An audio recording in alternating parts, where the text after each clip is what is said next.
Hello, it's Ren Presents time. I'm your host, Ren, and today we continue with the Hazards of the Old Ones, Part 3, Chapter 8, already, The Duke's Cargo. In my various writings, there's a select pantheon of chapters from the various books that I really enjoy, that I like a lot.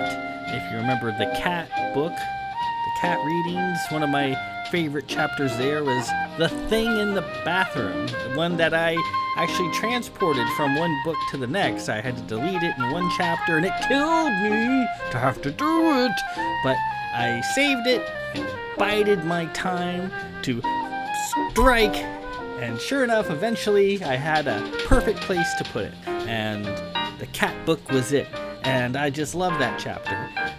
There's a few others that are escaping me at the moment, but this chapter here in the Hazards of the Old Ones is one of my favorites. I just like the events that take place. I like how it moves the plot forward, the little bits of character development that we get, and some life-changing moments that we also get in this chapter.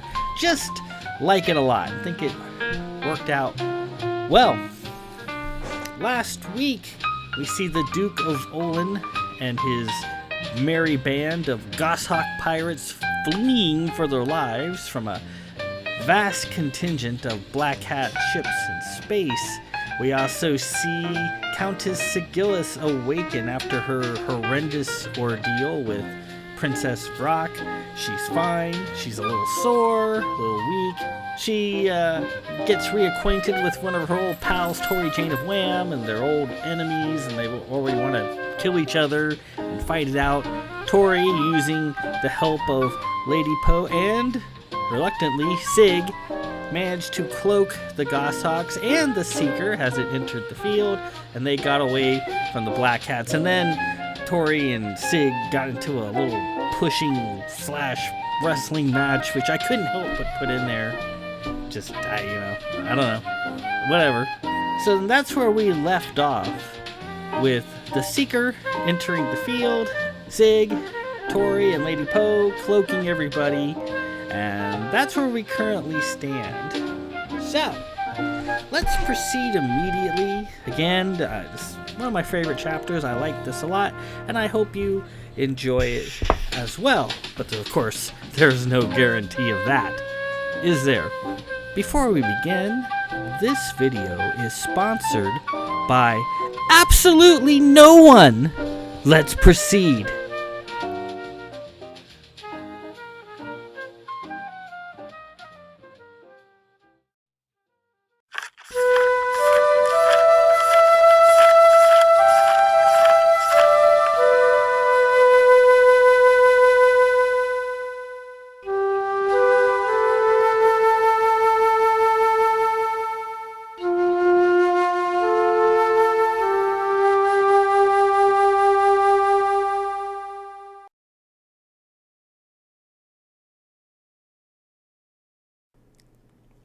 Under Tori's cloak, the Duke's goshawk moved in station around the Seeker like bumblebees swarming around a huge swan, the tiny black vessels orbiting around a huge white one. The Ruthven's smaller goshawks were just small enough to enter bays 5, 6, and 7. The larger one, the Duke's personal ship, was forced to hard dock at the front of the vessel. Captain Davage, an orderly, and a squadron of Marines awaited the Duke's disembarkment. The orderly held a pad filled with charges a mile long that were to be read to the Duke immediately. Then he was to be taken to the brig and locked up. The acting first officers, Verlin and Larson, were doing a similar thing in the Ripcar bays with the smaller goshawk ships. Inez, the Hospitaller, came down with the captain to see if any required medical attention on the Duke's ship. To rescue the Duke, he had risked his ship and put the search for his countess on hold. He wondered if the black ship's track could be picked back up again, and For that, the Duke was headed to the brig. The docking doors opened, and out came the Duke, tall, about as tall as Davage, broad-shouldered and stocky in the Esther fashion. He was blonde-headed, attired in his usual black duster and triangle Vith hat. His pipe smoked in a lazy fashion. He looked around at the captain and at the Marines. All these Marines, Captain. Oh, I am sorry. He quickly snuffed his pipe out. I'd forgotten. No tobacco on fleet vessels. I'll make a note to remember that. Davage raised an eyebrow. Herv, he said to the orderly, please add a fine for smoking aboard a fleet ship to the Duke's lengthy list. Aye, sir. Thank you. The Duke looked around and offered greetings. Lord Falsworth, Duke of Olin, Esther, he said, tipping his hat. Davage replied in kind. Davage, Lord of Blanchford, captain of the ship, Vith. The Duke smiled. Ah, Vith, I see. Oh, you're welcome for the cloak, Captain. Think nothing of it. And you're welcome for our clearing the area and taking most of the heat for you, Duke, Davage shot back. Now let's to it, shall we? Duke, I am relieved to see you unharmed after such a conflagration. Will you please hand over all of your weapons to the Marine Sergeant? Of course. The Duke began the lengthy process of handing his small arsenal to the Marine. Davage and the orderly Herv stood by patiently as he did so, weapon after weapon coming out of the duster. Davage noted with a raised eyebrow the Fenister whip, the bazoo stick, and a brace full of red haw. Finally, he was done. How about that scarf at your neck, please? I know a Houth-Ruthven sap when I see it. Ah, yes, the Duke said, handing over the scarf. Well spotted. You know your Los Capricos weapons. Davage shrugged. Indeed I do. Lord Falsworth, Duke of Olin, I, Captain Davage of the main fleet vessel Seeker, Lord of Blanchford, do hereby remand you into fleet custody, effective as of this moment. Herv, please make a note. Aye, sir. Thank you. Again the Duke smiled. And, the charges, Sir Captain? Oh, the charges indeed. Since we've not all day to hear them all at length, I'll give you the short list. Piracy, sir. The reception of both stolen and illegal goods, the pandering of both stolen and illegal goods, and the sale of goods determined to be classified as contraband by the League Duties Ministry to both enemy and domestic parties. Oh, dear me, I'm afraid I must add, flying aloft in space in a private yacht that is not only armed with fixed Cassegrain weaponry, but, according to our scans, is brimming with Safin and Ming Morland technology. You were not also flying your legible colors or your current tax permit, as is required of all civilians. Herv, please add those charges to the list as well. Aye, sir. Thank you. Davage continued. My acting first officers, Lieutenants Larson and Verlin, are performing a similar service for your crew docked in the bays at the rear of the ship. Oh, good. I was hoping the Ruthvens weren't lonely right now. The Duke held out his arms in a dramatic fashion. Well, sir, you got me fair and square. I suppose I couldn't go forever without getting bagged by the fleet. I must say, it is a bit of a relief. I'm glad you feel that way, and furthermore, I'm glad nobody was hurt in the process. And, off the record, I'll mention that you flew well in those illegal vessels of yours. Yes, quite well. Thank you for saying, Captain. Also, I do have a final cargo aboard my illegal ship here, one that I would like to remand into your custody immediately. I see. You wish to hand over these goods willingly without forcing my marines to search for them, or myself for having to sight your vessel? The sight? Well, I didn't think the sight existed. There is no sight in the Esterlands. There is in the Vithlands. The Duke appeared impressed. Well, no need to strain yourself, Captain. I willingly surrender my cargo to you. Herve, please note that the Duke was most forthcoming and cooperative at the time of his arrest, and that I, as his arresting official, was very appreciative and wish it noted for reading during his pending arraignment. Aye, sir. Thank you. The Duke stepped aside. Before I hand over my cargo, I wish to introduce you to my betrothed. A vivacious, black-haired woman came bouncing out of the hatch and snuggled next to the Duke. Davage instantly noticed the shadow mark on her smiling face. Torrijayne of Waam, soon to be my Duchess. A black hat, Davage said in shock. Yeah, Tori said sheepishly. She looked at Davage. Wow, he's handsome. How the heck did what's-her-name end up with such a good-looking guy? What? The Duke said. Well, he is. He's not you, though, Fall, my big snuggy bear, she said, pinching his cheek. Davage tipped his hat to Tori, seeing a lot of Sig in her. Sig.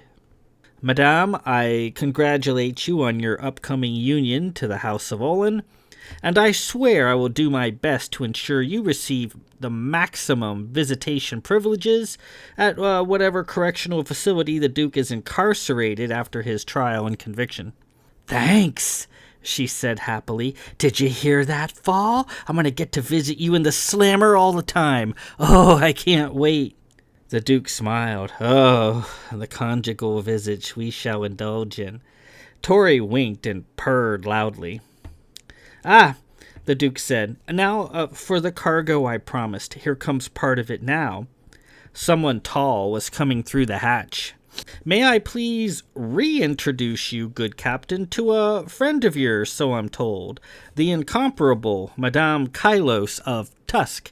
Kai came through the hatch, still in her now well-used dress and boots, her holstered SK strapped to her leg. Lady Post Tweeter sitting sprightly on her shoulder. They looked at each other for a moment, Davage in disbelief, and then they embraced. Kai, what in the name of creation are you doing out here? And where did you get that SK from? Could that be the meaning behind the odd note I found on my desk the other day? I owe you one SK signed C. Kai pulled away from him. Forgive me, Dav. Forgive me what I've done. I was feeling jealous of you. And Sig, I wanted you to beg me to stay. I did. I was stupid and childish. Being here with you and Sig means everything to me. I want to come back. I want to come home. Kai, you quit the Marines. It's done. I can't just make you a Marine again. Tweeter jumped off Kai's shoulder and landed on Davage's hat. Kai looked at the floor, miserable. Dav, please don't turn me away. Please. You don't know what I've been through. She was beginning to get misty. Davage was open-mouthed in shock at such a display from Kai. Kai, what do you want me to do? You quit your job. Kai stood there, eyes watering. Don't turn me away. She clutched her stomach and bent over a little, as if she was either going to pass out or get sick. He gently patted her on the back. He thought a moment. Tweeter chirped. Herve, please note ship's log. Captain's entry, incidental. As of this moment, I, Davage, Lord of Blanchford, captain of the main fleet vessel Seeker, have received in person, reviewed, and accepted the petition of Madame Kylos of Tusk to gain immediate and furtive admittance to the stellar fleet, effective immediate rank, crewman, status, active, current venue of assignment, main fleet vessel Seeker, please note all required paperwork, signed documents, and oaths required of crewman Kylos shall be accomplished at fleet immediately upon our return to Cana. Furthermore, given crewman Kylos' vast previous service in good standing as an officer of the esteemed 12th Stellar Marines, I, Davage, Lord of Blanchford, captain of the main fleet vessel Seeker, as of this moment do hereby assign to fleet crewman Kylos immediate field promotion to full lieutenant, with all the responsibilities and privileges so entailed. Let it so be written, let it so be carried out. So noticed and witnessed, sir, Herv said, working the pad at a furious pace. Kai stood there, dizzy, not knowing what to say. She wiped her eyes. Davage winked at her. Congratulations, and welcome to the fleet, Lieutenant Kylos. I will excuse you being out of uniform for the time being, and I don't envy you the paperwork you'll have to fill out and the long line of admirals you'll have to oath to once we return to the fleet. Davage reached up and gave Tweeter a pat. He took wing and settled back on Kai's shoulder. So it's that easy? Just like that, I'm an officer in the fleet? I remember years ago I wanted to join the fleet, but I couldn't because I couldn't get a letter of recommendation from Lord Pittsfield. Captain's privilege. You've friends in the right places. And no, it's not just that easy, Kai. You've oath to takes and paperworks to fill out, and we know how you excel at paperworks. I had to do a lot of lip flapping right now, and Herv here had to work her fingers red typing my log notes. Finally, you've to be fitted for your uniforms. No off the rack in the fleet. It's all tailored. And you have to turn in that SK and kit out with a MIMS. A MIMS, Kai said blankly. Yes, a MIMS. Not much of a gun in comparison, but they do come in a fine selection of colors, if that's any consolidation for you. Kai looked like she was going to faint. You all right, Kai? Davage asked, smiling. No, Dav. Tori clapped. Congratulations, Kai. Lieutenant. You should have heard her, Captain, moaning about having to wear a dress all the time. I can imagine. Numb, Kai stepped aside, leaning on Davage a little, still contemplating her situation. Davage turned to the Duke. I will look forward to hearing how Lieutenant Kylos ended up in your charge, sir. But in the meantime, you have my gratitude for keeping her safe. It was my pleasure, Captain. She's certainly a heck of a lady and a dead shot to boot. I'd hoped she'd want to become a goshawk and fly in style with us. A dead shot? You've been in a shootout together, I take it? Indeed we have. She'll tell you all about it later. Oh, and to continue the unloading of my cargo. There's more? Davage asked. Indeed. Lady Poe came out of the hatch, with Cara at her side, ever dutiful. Davage's jaw hit the floor. Lady Poe? Cara? How did you two... He saw her blackened, swollen face and her bandaged feet. He took her by the shoulders. My lady, what has happened? Who did this to you? His glance shot to the Duke. I'm all right, Dav, and it wasn't the Duke. The Duke and his friends and Lieutenant Kylos saved my life. It was a crazed, blue-haired girl who did it. Davage thought a moment. Blue-haired? Princess Vrock did this? I guess when Lieutenant Kylos gets to explain how she ended up here with us, then so too can Lady Poe. It'll be like a big cookout, Tori said in her bright, sunny voice. Inez came forward and scanned Poe's swollen face. Lots of bone bruising. I'm concerned about her eyes, Dav. I want to get her to my dispensary right away for treatment. Yes, Davage embraced and kissed her on the cheek. Poe, you go with Inez, and he'll take good care of you. Then, later, when you're refreshed, I'll want to know what has happened here. Davage turned to the orderly. Herv, we'll need immediate quarters for Lady Blanchford. Oh, and for Madame Torrijayne as well. Please make sure they are accommodated in the best we have to offer. Aye, sir. Thank you. Cara looked up with his silver face. It's good to see you, Lord Blanchford. And you, Cara. If I were to guess, I would say you are at least partially responsible for this unusual development. Yes? Yes, my lord. Well spotted. Well then, I suppose you will be joining Kai and Poe later in sorting this mess out. The cookout, as Madame Torrijayne put it. Herve, Cara will also be requiring quarters. Aye, sir. Thank you. How about quarters for me, Captain? The Duke said brightly. The brig, sir, shall be your quarters. It appears that I owe you much in all of this, for my friend, my sister, and Cara here, and I am not unmindful of that. But still, your arrest is in progress, and I've no choice but to... Kai, recovering from her shock of being a new fleet officer, spoke up. He's not done, Dav. What? There's more? Who's to come out next? Countess Pardock? Dear Sadric, my late father? An elder, perhaps? You better brace yourself, Kai said. Kai and the Duke went into the ship. A moment later, they came out bearing a small stretcher. Sig lay on it, half asleep. She looked dazed and slightly out of her head until she saw Davage, and then she was all smiles. Her green eyes lit up. Davage, upon seeing her, choked and fell to his knees.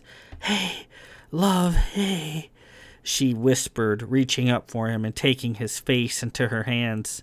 Davage, usually very tight about public decorum regarding his countess, forgot all about it. He hugged her and kissed her hand. Sig was battered, dirty, and slightly slimy, but safe and very much alive.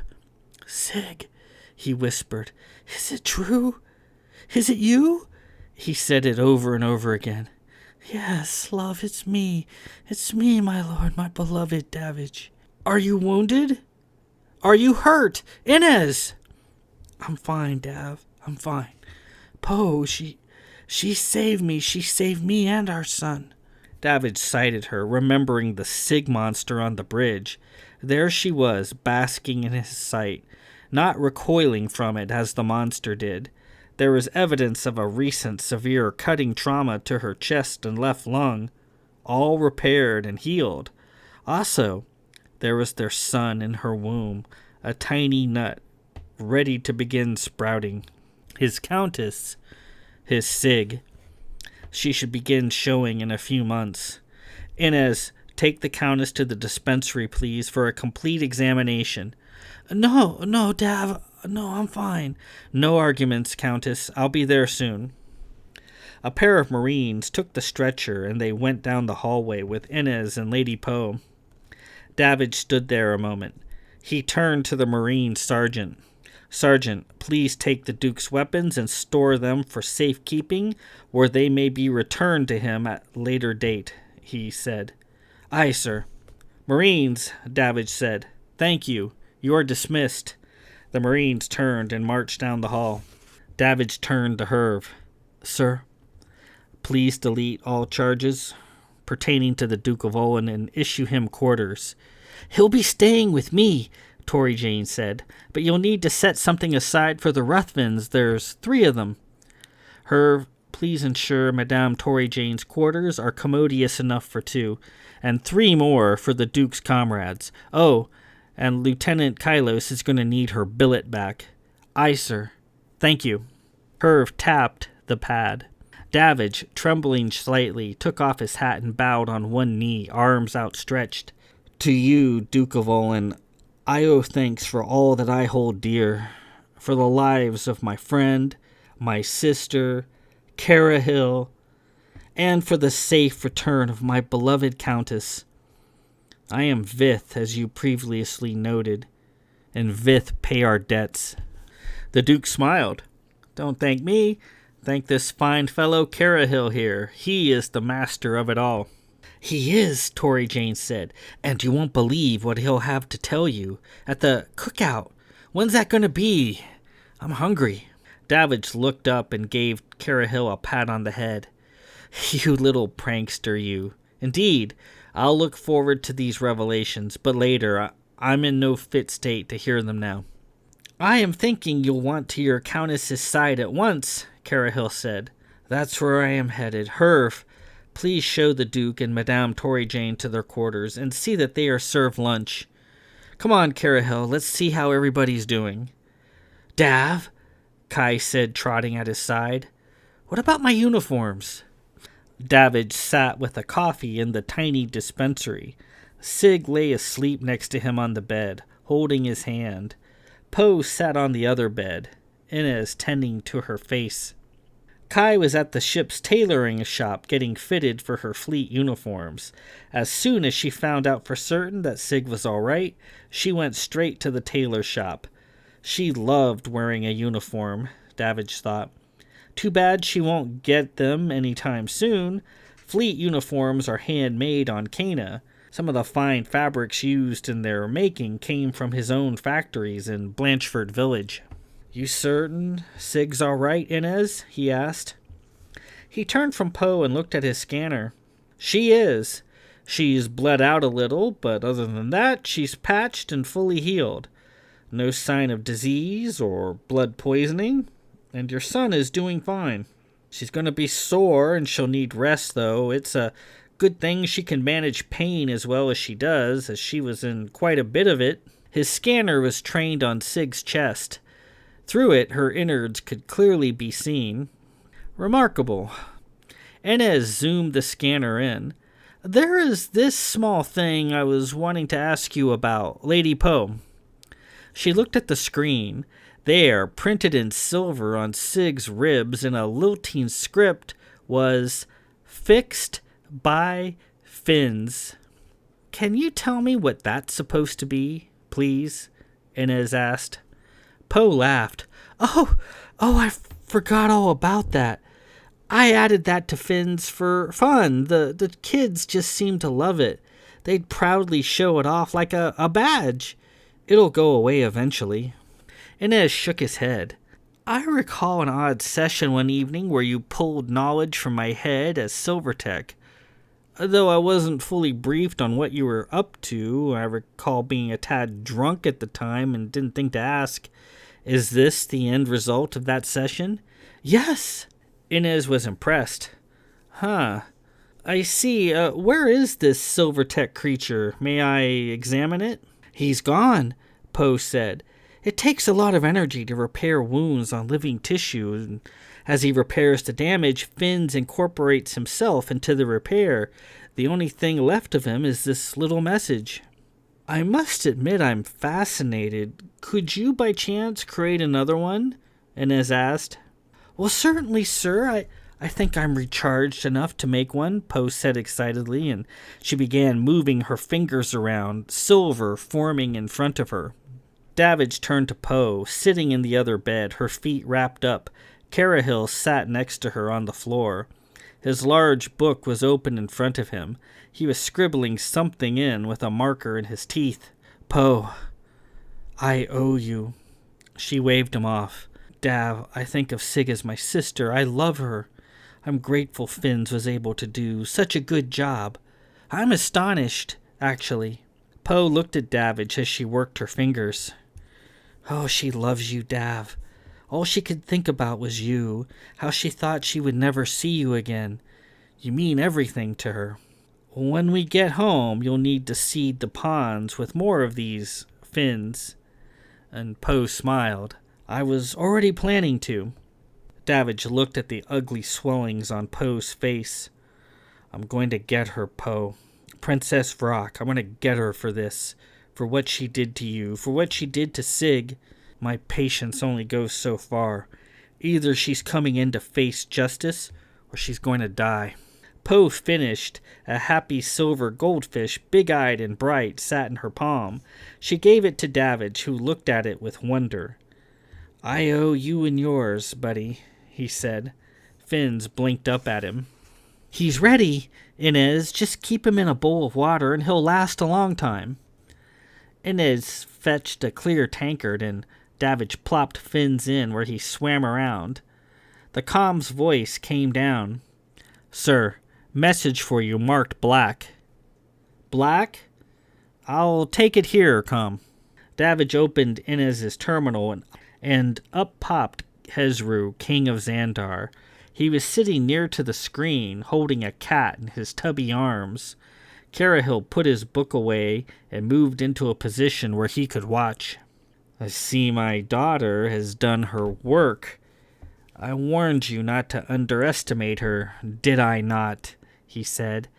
His voice had lost that jolly, beefy aspect. Now his tone was dark and sinister.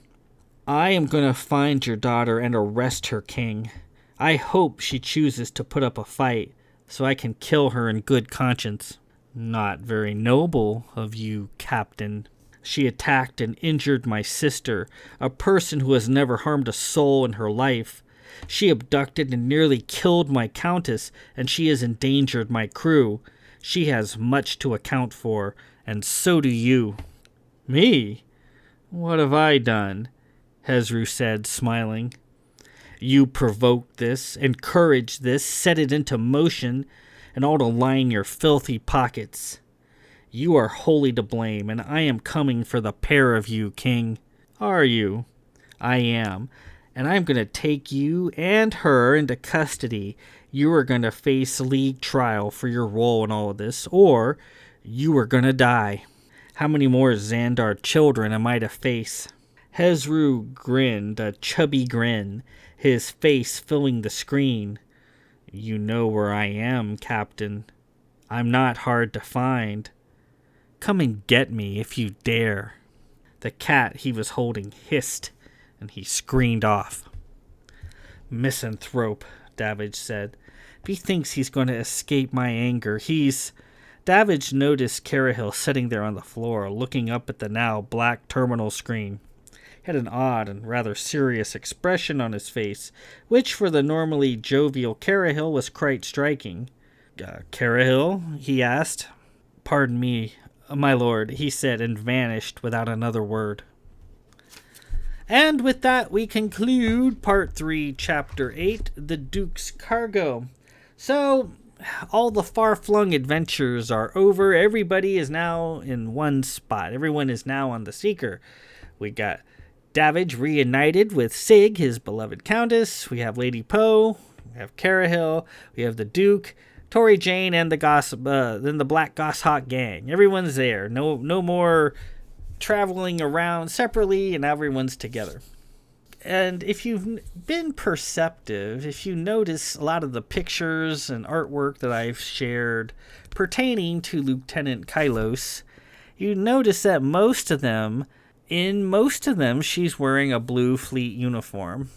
There's only a few pictures of her wearing her red marine uniform, because in most of the books, throughout the entire Temple of the Exploding Head books, and a few more after that, Kai is in the fleet. She was only in the Marines for, maybe a book and maybe a quarter, and then she left the Marines, and then eventually Davage field promotes her into the fleet. And in book 1, Kai's original thought was to join the fleet. She and her husband were first starting out, just got married. They were both dirt poor, didn't have 2 cents to rub together. Kai wanted to do her part for their union and wanted to join the fleet. But in order to get in the fleet, it's kind of a stuffy, stodgy process, and you have to have a letter of recommendation by someone, usually your local lord, whoever owns all the lands that you live on nearby. That lord has to write you a letter of recommendation, and the fleet will review it and let you in. But she could never get a letter from Lord Pittsfield because he was never in attendance in his home on Onaris. He was always out on Cana, traipsing about. And so she did a second choice, or the lesser choice, and joined the Marines. But now, Captain Davage, being a full fleet captain, has these abilities that he can induct her into the fleet on his own, which he did, and then he field promoted her to lieutenant. So for the rest of, until we get to the Bloodstein books, way down the line, Lieutenant Kylos is in the fleet instead of the Marines. And you see her wearing the blue fleet uniform. We see Sig is indeed fine, and inside of her guts is a little message left over from Fins saying fixed by Fins. I always liked that little touch. I always thought it was kind of fun. And Sig is fine. Poe is getting treatment for the beating she took at the hands of Princess Frock. And then Captain Davage strikes up a conversation with Hezru as he called in. The king of Xandar was acting in a very sinister fashion, and Davage says, "I'm coming to arrest you and your daughter, and if you put up a fight, I'm just going to have to kill you both." And so that's where we are. That's our destination. It's going to be Xandar in the next few chapters to arrest King Hezru, a sovereign ruler of a whole planet, and his wayward daughter. Next chapter 9, is the Celestial Arboreum. And so here in this chapter, at long last, Cara Hill finally spells out what his intentions are, what his intentions have been since the beginning of the book. And so we'll get filled in on that. Hope you enjoyed the chapter. I really like how that turned out. I just thought it turned out well. Everyone's safe and sound on the ship, and then we will head off to Xandar to arrest the king and his daughter. Until then, this is Ren Presents. I'm your host, Ren. Peace out.